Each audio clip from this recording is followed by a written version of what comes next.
Assalamualaikum warahmatullahi wabarakatuh. Saya Amin Idris. Inilah dia Kalam Seni, sebuah program yang membariskan tokoh-tokoh yang pernah mengharumkan nama negara, sama ada dalam industri filem, dalam drama, di dalam seni secara umum, dalam perniagaan atau apa sahaja. Dan kita nak mengingatkan generasi muda bahawa success is not about the destination, success is about the journey. Dan journey siapa, perjalanan siapa yang kita nak selami pada hari ini? Beliau pernah mendapat julukan sebagai pengarah air mata dan beliau juga pernah memenangi anugerah sebagai pengarah harapan dalam Festival Filem Malaysia pada tahun 1997 dan memenangi banyak anugerah-anugerah sebagai pengarah terbaik. Sebutlah drama seperti Pondok Buruk, Quran Buruk, Ustaz Sufi, Tanah Kubur, Tok Adi, Salima, Salina, Diva Popular. Itu semua adalah hasil nukilan karya seorang pengarah legenda iaitu Rashid Sibing. InsyaAllah kita akan bersama dengan beliau menyelami perjalanan beliau dan apakah yang kita boleh ambil untuk pengajaran buat kita bersama.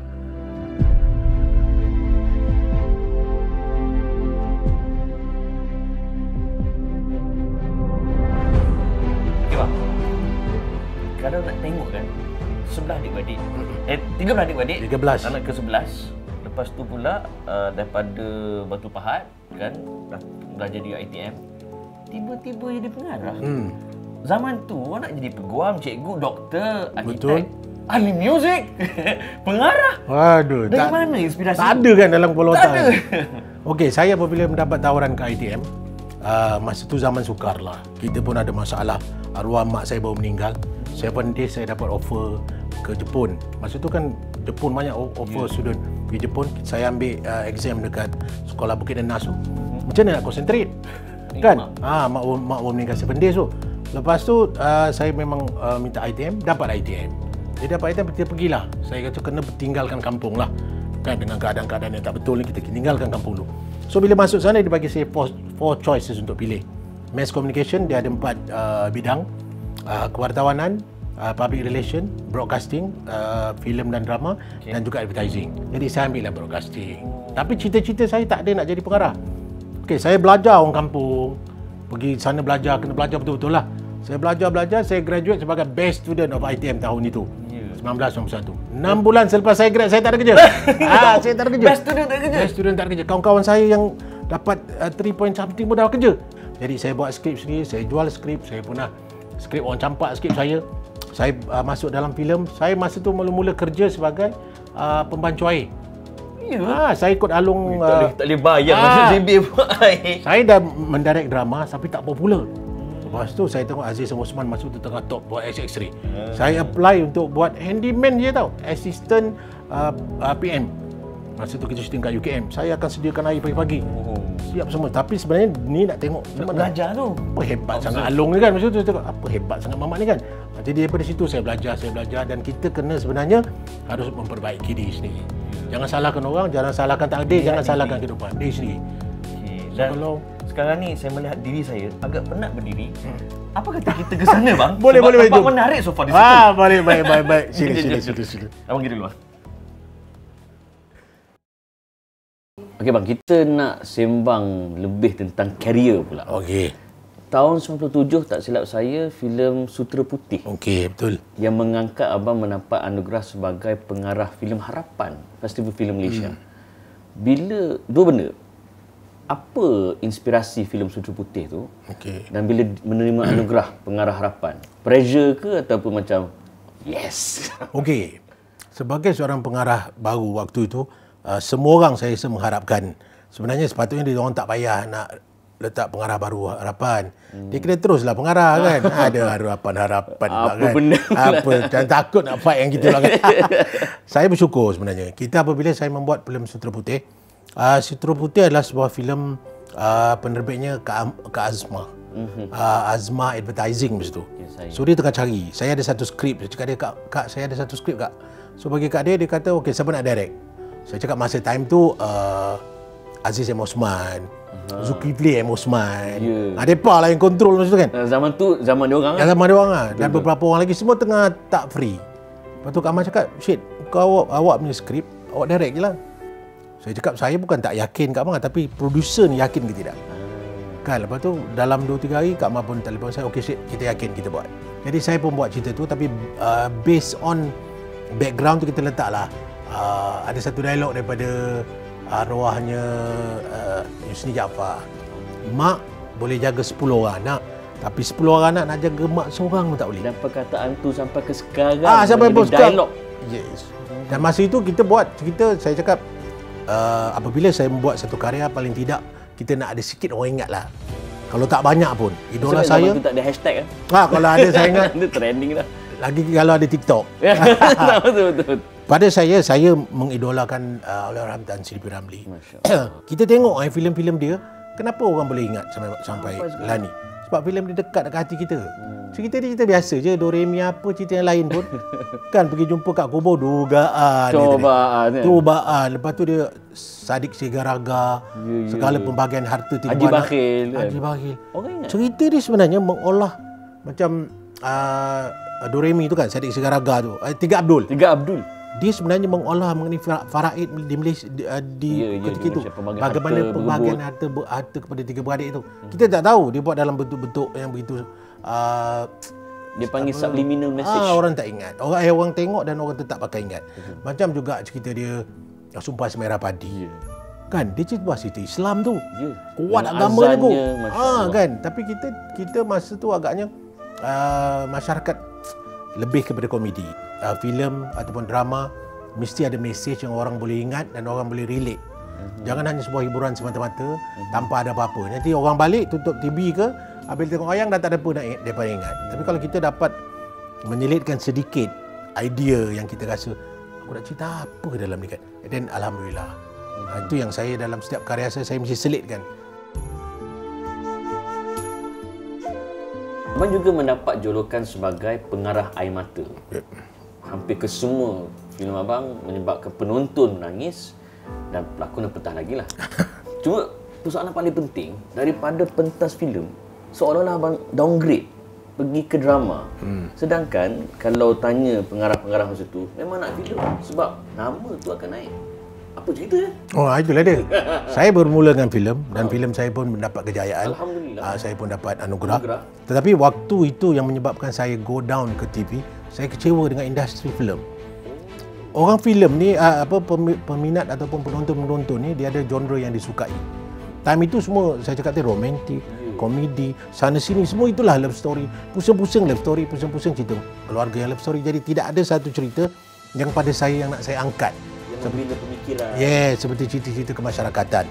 Jadi saya kecewa, saya cakap saya tak boleh lah. Itu senang tak mendapat sokongan daripada funder ke ataupun siapa-siapa? Okey, saya rasa industri filem satu masalah utama dia lah nak mendapatkan funder amat payah.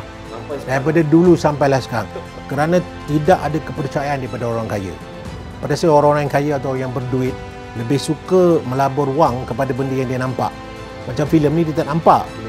Dia belum nampak ni kata ni. Tapi pada saya, kalau kita ada persediaan yang bagus, kita ada konten yang bagus, kita ada pelakon yang bagus, kita ada pengarah yang bagus, filem tetap akan meletup. Kita ambil contoh Datuk Yusof Aslam dengan Samsul Yusof-nya.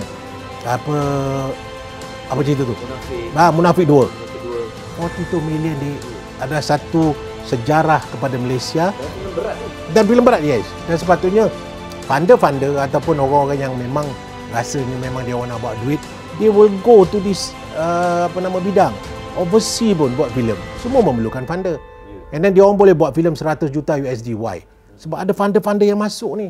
Kenapa funder-funder di luar negara percaya kepada filem di barat, kenapa tak nak percaya filem kita? Sedangkan filem kita pun dah ada bukti. Hantu Kak Lima pun 37 juta. Masya-Allah. Jadi pada saya, kepada semua funder di Malaysia lah, saya menyerulah, kalau ada duit, mari kita buat filem supaya memeriahkan industri. Kan orang-orang filem ni idea banyak. Kita cakap je nak buat cerita apa nama Alung Aziz M. Osman dah buat dah dulu UFO. Awal-awal tu dek, bukan baru sekarang. Kalau sekarang dia beri peluang dengan duit yang ratusan juta, awak ingat dia tak boleh buat. So dia boleh buat. Jadi pada saya, kepada yang berduit, yang orang bisnes, bagi peluang kat kita. InsyaAllah kita boleh meletupkan industri Malaysia dan sekaligus mengangkat filem kita ke luar negara. Siapa lagi nak tolong kalau betul kita sendiri? Okay bang, satu lagi bila abang sebut pasal idea, Okey. kebanyakan bila abang sebut dah seolah-olah downgrade. Okey, tapi kerana prinsip kan, banyak drama-drama abang yang bersifat kesufian, bersifat ada nilai religious. Okey. Contoh macam Tanah Kubur, Tok Adi, apa lagi? Pondok Buruk 1, Pondok Buruk 2, Quran buruk. Quran Buruk Ustaz Sufi. Betul.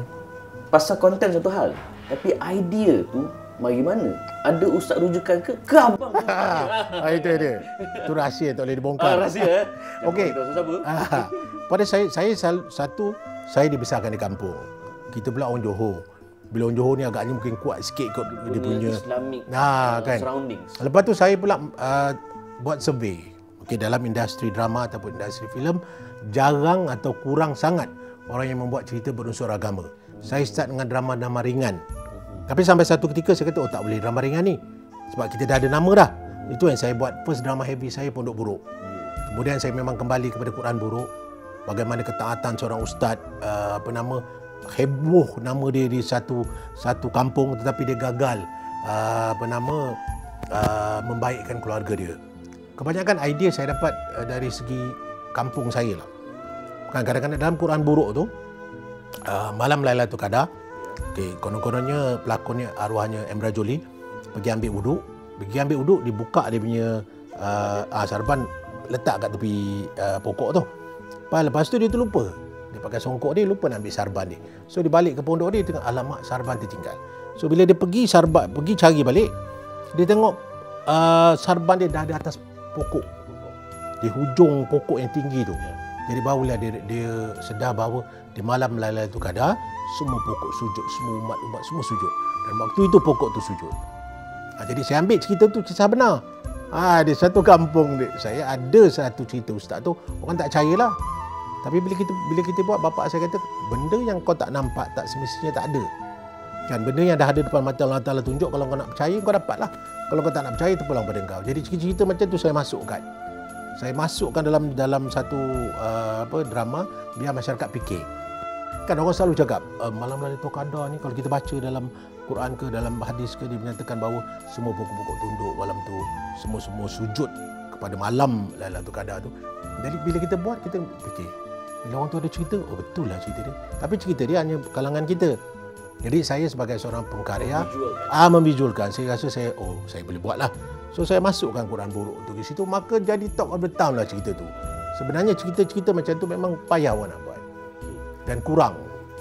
Keberanian tu saya cukup kagum, sebab dalam semangat Islam pun tokoh-tokoh macam Imam Malik, dia berani melawan arus dan dia diingati sepanjang zaman. Dan saya nampak abang ada semangat tu, abang menentang arus walaupun masa tu orang nak cerita-cerita moha-moha, tiba-tiba main cerita kubur. Kan. Tapi orang ingat. Orang ingat, betul. Okay bang, nanti kita nak sembang lagi khususnya teguran-teguran abang kepada pemain industri sekarang. Macam mana kondisi filem dan drama sekarang, mana yang bagus, mana yang perlu diperbaiki. Kepada anda semua, teruskan menonton Kalam Seni. Kita berehat seketika bersama dengan legend Rashid Sibi. Terima kasih pada semua yang menyokong. Alhamdulillah. Berangan bang. Jangan. Sebab gini, menjadi pengacara rancangan Islamik, saya dah 18 tahun mengacara. Allahu Akbar. Dan nak menang anugerah ni hampir mustahil lah. Sebab menjadi satu trend, program-program agama, pengacara-pengacara agama ni susah nak menang anugerah dan susah nak dapat tempat dalam industri. Apa komen abang? Itulah juga yang terjadi, sama bendanya sama dengan lagi drama-drama dengan drama-drama kita di Malaysia. Kalau kita buka TV1 nak cari drama agama atau drama-drama yang bersiri ataupun yang berciri-ciri agama pun payah. TV3 pun tak ada, Astro pun tak ada. Jadi pada saya, it's about time station sebagai media pendidik membuat cerita-cerita berunsur macam ni. Dulu kita ada Opah, kita ada nilai murni, kita ada Anjang Aki yang kita boleh rasa bangga sebagai seorang bapa mendidik anak dia. So kita kena ada satu drama yang saya contoh sebagai Tanah Kubur lah katanya. Ya, betul. At least ada satu drama yang menginsafkan kita. Kita tengok sekejap dalam setengah jam, kita duduk fikir, sebenarnya tak baik minum arak ni, nanti Tuhan akan balas macam. At least ada satu benda pada saya yang menjadi kata orang ingatan kepada penonton. InsyaAllah semua stesen akan diredai. Alhamdulillah. Okey, di hadapan saya ni sekurang-kurangnya ada 5 anugerah yang pernah dimenangi. Okey, yang paling abang suka dan paling berharga lah. Of course semua yang paling bernilai. Okey, dia semula lain ni. Okey, yang ini saya dapat pengarah harapan. Yang tadi ya? 1995 tau. Saya graduate 1991. 95 saya dah dapat anugerah. Hebat tak hebat? Saya tingkatan 2. Time itulah. Lepas tu ni festival ke-17 Sekeras Kerikil. Jalil Hamid jadi bapa yang hebat tu. Marah anak-anak je, Fauzan Nawi dan Wan Maimunah dan juga Roshamno. Nangis ni cerita ni. Yang ini saya dapat untuk anugerah telenovela Lelaki Kiriman Tuhan. Oh, yang Remy Ishak. Remy Ishak dengan kan? Fiza, yes. Dan yang ini anugerah Oscar almost every year saya dapat. Sebenarnya untuk makluman sedang menonton, ini salah satu dekat rak belakang ni bertimbun-timbun. Setiap tahun saya dapat 1-2 drama director terbaik, pengarah drama terbaik dan juga producer terbaik. Alhamdulillah saya nak membawa satu benda dalam industri. Kalau tak susah. Ini anugerah skrin. Saya dapat pengarah drama terbaik. Pendosa Ingin ke Syurga. Roshamno juga. Nah, bagaimana ini saya ingat cerita saya buat bapa kahwin dengan anak sendiri. Jadi kita langkau daripada tu. Bagaimana kita mengolah. Agak unsangkerable di situ. Oh, hebat. Orang tak pernah nak bawa, kita bawa. Okey bang, tu yang lepas. Dia sejarah lah. Kita nak fast forward kepada sekarang. Apa komen abang sebagai otai lah, pengarah otai tentang trend budaya industri untuk sesebuah stesen ambil drama ke apa ke, favoritism.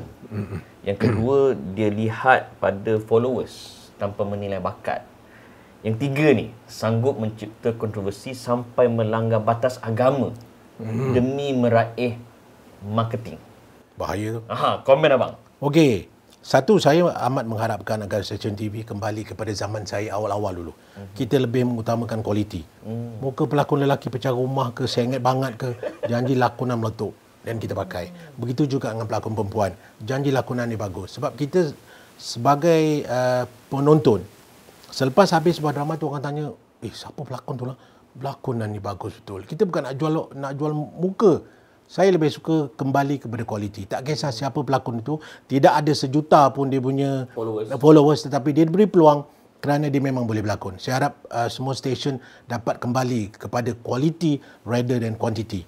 Quantity banyak pasal-pasal drama kita di Malaysia, tapi apabila nak dibawa ke pertandingan drama, tak ada satu pun yang boleh. Di peringkat antarabangsa khusus. Tak ada, because tak ada konten, tak ada lakonan, tak meletup. Tapi rating memang nombor satu. Tapi kita nak buat macam mana? Harap kembali kepada dulu, kita ada kuantiti yang betul-betul hebat. Okay, kembali kepada nak trending. Kontroversi. Kontroversi. Pada saya, kita kena ada self-cutting lah. Maksud saya, kita orang Melayu, kita juga orang Islam, kita tahu dah. Okay, kalau you go through this one memang tak boleh. So, tak payah buat. Dan jangan gunakan yang tak boleh ni untuk tujuan promosi. Kalau untuk tujuan promosi, artinya ditengokkan juga kepada kita. Macam mana kalau nak promote kalau kita tak tengok? Betul. Cuma tidak ditayangkan di TV. Tetapi ia dipromotkan kepada masyarakat. Kejelataan masyarakat ni. So harap kita sebagai seorang pembikin, kita kena ada self-control. Kita tahu maruah di mana. Kita orang Islam, kita tahu maruah Islam tu di mana. Kita ada batas. Jadi kita buatlah ikut kita punya kemelayuan dan keislaman kita. InsyaAllah, apabila drama yang awak buat kualiti dia bagus, lakonan ni bagus, orang akan tengok. Trending tetap datang. Kan, tidak akan ada trending sebuah drama yang tidak bagus. Tetapi kalau you dah buat benda-benda macam tu, you mengalihkan mata kita dan mengalihkan nafsu kita. Biarlah mutu drama kita, mutu keunggulan tu datang daripada konten yang bagus, lakonan yang bagus dan kita mengikut ciri-ciri dan juga kehidupan masyarakat kita di Malaysia. Jangan sesekali overboard hanya kerana nak trending. Diharapkan agar pembikin drama kita, pembikin drama kita, director kita jangan mengambil jalan mudah lah. Saya suka idealism yang Abang Rashid bawa, iaitu membawa mesej kemasyarakatan. Okey, jadi kepada pengarah-pengarah muda, macam kalau saya nak jadi pengarah, apa persiapan yang saya perlu ada? Macam abang dulu dah jadi ITM, itu untuk formal. Kan yang informal, apa lagi yang kita kena persiapkan diri menjadi pengarah? Okey, pada saya pengarah first kali dia kena kenal diri dia. Lepas tu dia kena kenal ruang dia. Diri dia daripada siapa? Orang kampung ke, orang bandar ke apa ke. Kalau dia nak buat cerita bandar, kena kajilah sikit. kalau dia orang kampung. Kalau nak buat cerita kampung, dia kena kaji lah sikit kalau dia orang bandar. Dan ruang tu pada mana dia nak tayang. Pada masyarakat kita Melayu saja yang tengok cerita Melayu. Kawan saya Chinese ke Indian ke begitu, cerita Melayu adakah? Adakah? Dia tak tengok pun, sama macam kita juga tak tengok. Dia tengok P.Ramlee je. Pasal salah satu okey tu saya sentuh. Pasal apa agaknya filem P.Ramlee sampai sekarang ada? Sebab dia ada Cina, dia ada India, dia ada Melayu. Drama kita tak ada ni. Cuba agaknya kalau kita buat kan, insya-Allah kot drama kita akan jadi meletup seingatan orang macam P.Ramlee. Adalah seorang dia macam dulu Susan Lancaster. Ada lagi pemain-pemain matang tu ada, tapi dah stop lah. Jadi pada saya harus ada benda yang nak kita bawa. Sebagai seorang pengarah tadi dia kenal dah. Dia dah kenal diri dia dah kenal ruang nak ditayangkan dan dia kena tahu apa yang dia nak bawa. Mesej apa yang you nak bawa. Apa kualiti you yang lain daripada orang lain. Tu yang saya cakap tadi, saya lari kepada air mata. Kerana orang lain dah banyak sangat buat cerita ni, tapi cerita air mata dia orang tak buat. So saya masuk kepada air mata, betul saya masuk kepada cerita kemasyarakatan Melayu yang dekat dengan kita. Saya berbangga jadi orang kampung. Bapa saya nelayan, mak saya penuri getah. Sebelum saya pergi sekolah, pagi-pagi bangun lepas subuh nuri getah dulu. Lepas tu besok pagi tu baru pergi sekolah. Jadi benda-benda macam ni orang tak ada. Tidak semua orang kita sekarang lah. Tahun ini saya rasa tidak pernah ada orang tahu menuri getah tu apa. Betul. Pergi nelayan mungkin orang tahulah, naik bot tangkap ikan nelayan. Tapi menuri getah kata. Jadi apabila kita sebagai seorang pengarah dapat menunjukkan sedikit bersama ciri-ciri kebaikan kita. Makcik Mah dengan Makcik Kia memang good friend. Kan, tapi Makcik Som ni bergaduh. Kehidupan kampung tu. Jadi pada saya kalau kita dapat bawa nilai-nilai yang murni dalam kampung kita, bagaimana bapa kita sebelum solat ajar anak-anak dia, ajar anak-anak dia mengaji, pada saya itu penting. Jadilah pengarah yang ada bawa satu benda selain daripada bawa diri you, bawalah satu benda yang memang boleh memberi didikan sedikit pun kepada penonton. Abang Rashid CB, terima kasih banyak sama perkongsian pada hari ini. Patutlah bertimbun anugerah ni dan semoga berjaya dalam banyak projek-projek akan datang. Kepada semua yang sedang menonton, inilah dia contoh pengarah yang ada idealism, ada prinsip, dia berani menongkar arus demi membawa mesej walaupun sedikit, tetapi insya-Allah konsisten, maka di situ kita akan diingati sepanjang zaman. Terima kasih kerana menonton Kalam Seni. Saya Amin Idris. Terima kasih sekali lagi bang. Assalamualaikum warahmatullahi wabarakatuh. Waalaikumsalam.